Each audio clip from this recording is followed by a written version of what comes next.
I would say Studio Q is an improvement on what Queen's TV was because it offers the complete package of media.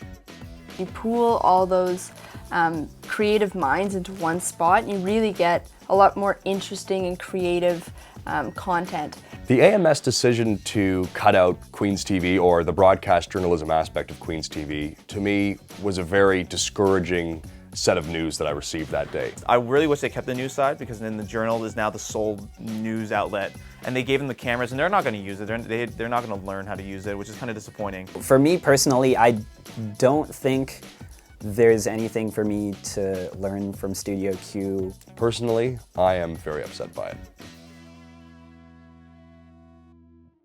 So Studio Q was founded, I forgot, like in the 80s, late 80s, and it was called Studio Q, and they had one broadcasting network out on West Campus, Jean Royce Hall, and they just had one channel on Kojiko where they just shoot the show. It was more of like, even like anchor style. And then about 2007, 2008, we started just uploading to YouTube. So the last time we were on Kojiko was 2012, 2013.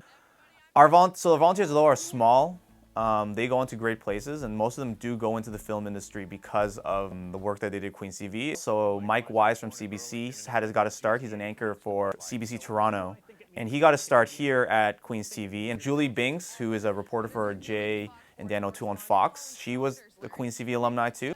Hey Queens, and welcome to Gales This Week. We're your hosts, Julie Stewart-Binks and Vithia Murgabaz.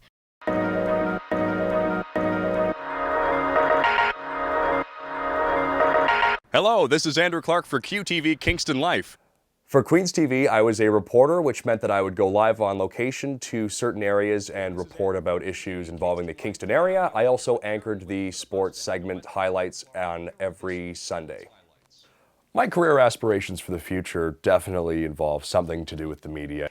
And Queen's TV has definitely shaped my ability to perform well in that field, I think, and also it's also given me the opportunity to see what it would be like to work in that field.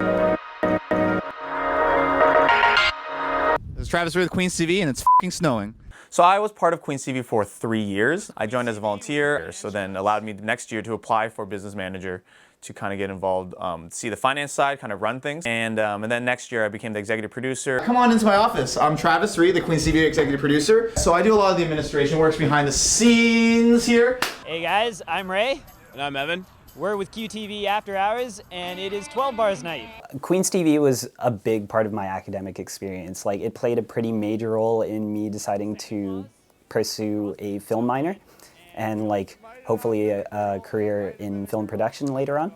So the decision was made to eliminate the news segment portion when we merged these two services. What makes me sad is I'm sure at some point someone's going to come into the Queen's community wanting to do what I did, because there were a lot of people who did what I did and wouldn't be interested in the new setup with Studio Q, who now won't have the opportunity to be involved the way I did.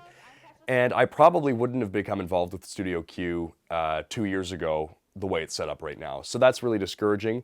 To be honest with you, if they simply combined QTV and YDS and they kept everything from QTV, everything for YDS, I would have no problem with the decision. The only issue I would say is the news side. The news side is probably what drew a lot of the volunteers in. So we lost all those volunteers who were interested in joining Studio Q. The segments that Queen's TV were producing weren't really investigative news journalism the same way that the Journal is writing investigative articles.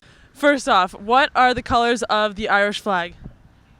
Orange, white, and green. Alcohol. Which one of Taylor Swift's celebrity ex-boyfriends would you not have dumped?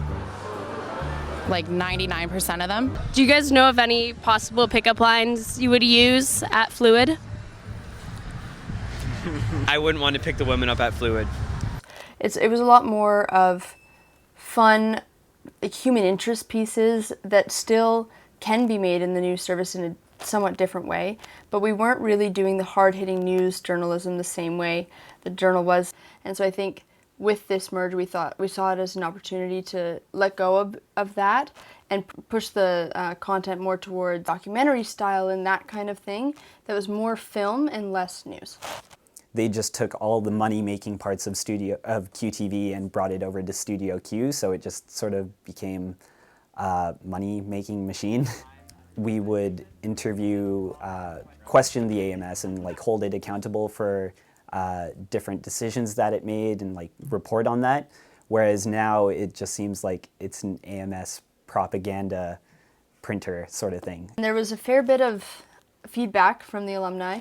A lot of people who were part of the service as head managers or as directors or as news segment managers felt like we were really losing a part of what Queens TV had built. We didn't see the potential that those of us who were here really saw with it. I thought it was a good decision, like as from a business point of view. And the market these days is not just like film, photography, design. It's all in one. You need to know all these skills to be successful. So it's a great learning environment for that. Studio Q is offering a lot more potential growth. I think Queens TV really hit its peak last year and in the past couple of years where there wasn't a lot of room to push it further, and Studio Q allows everyone who's in the service as well as the clients benefiting from it and the student body to really see the growth that Studio Q can do.